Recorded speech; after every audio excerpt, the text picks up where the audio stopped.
Assalamualaikum warahmatullahi wabarakatuh. Kita ketemu lagi di pertemuan kali ini, tetap atau masih di materi pecahan, materi bilangan bulat pecahan.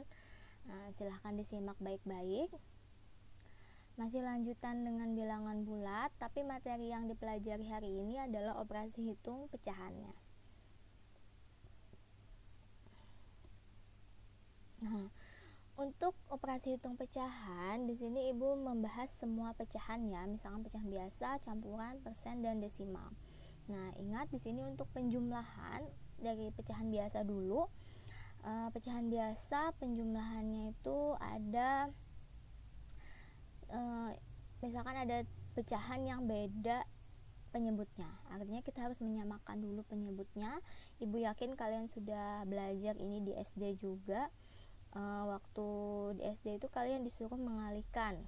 Jadi ini kita kali 5 supaya penyebutnya jadi sama, jadi per 20. Makanya kita kali 5, kemudian kita kali 4 sehingga menjadi 15 per 20 ditambah 8 per 20. Itu kalau langsung aja ditambahkan pembilangnya jadi 23 per 20. Nah, kalau untuk yang campuran ini kita tinggal kelompokkan dulu di angkanya dan yang bentuk pecahan. Dari angka kita kumpulkan dengan angka, jadi 7 tambah 2 ditambah pecahannya 3 per 4 ditambah 2 per 5. Itu kan beda tuh anunya pecahannya, jadi kita tinggal bisa menghitungnya dengan cara di pecahan biasa. Nah, kalau untuk yang ketiga itu pecahan desimal. Ingat, kalau pecahan desimal kalian ingin mengurangkan atau menjumlahkan, lihat dulu komanya. Komanya itu harus sejajar. Tanda koma itu harus sejajar. Jadi 5,85 kita tambahkan 2,5 itu komanya harus sejajar. Ya, saat koma sejajar baru kita bisa menghitung. Nanti di hasil komanya itu juga harus sejajar dengan yang di atasnya. Koma pada hasil itu juga harus sejajar dengan yang di atasnya. Ya. Nah, kalau untuk yang persen kita tinggal langsung menjumlahkan dan menambahkan tanda persennya, sama seperti penjumlahan biasa. Nah, untuk pengurangan ini juga kurang lebih sama dengan yang penjumlahan. Untuk pecahan biasa, pengurangan yang berbeda, penyebutnya harus disamakan dulu baru dihitung. Yang campuran juga. Yang campuran itu kita kelompokkan dulu, kelompok yang di dalam kurung itu harus tanda kurang. Ya. Yang di dalam kurung itu yang harus dikurangkan, bukan yang di tengah itu, bukan yang tanda tambah di tengah itu, bukan itu yang diubah, tapi yang dalam kurungnya itu yang harus diubah ya. Untuk desimal juga sama. Untuk yang desimal di sini penjumlahannya itu pengurangannya itu juga harus disejajarkan komanya baru bisa dihitung ya. Untuk yang persen juga sama seperti pengurangan biasa dan jangan lupa ditambahkan tanda persennya. Nah, selanjutnya untuk yang perkalian. Nah, perkalian ini untuk pecahan biasa itu gampang ya, tinggal pembilang kali pembilang, penyebut dikali penyebut. Sama atau beda penyebutnya itu tetap caranya dikalikan. Ya.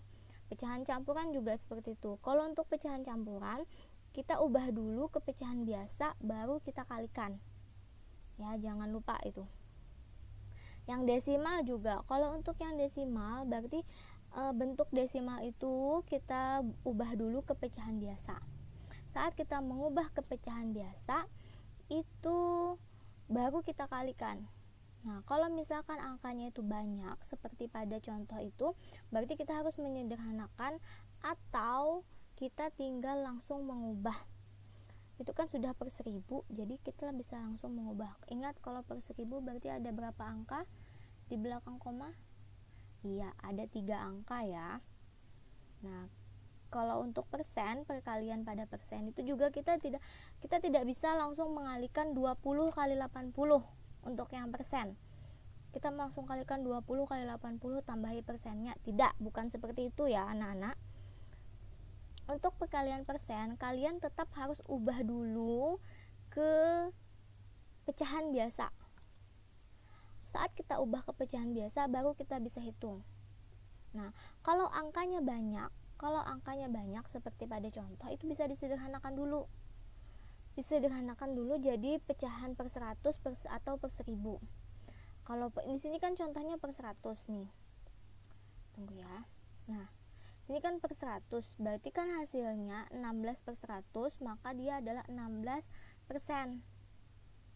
Ya.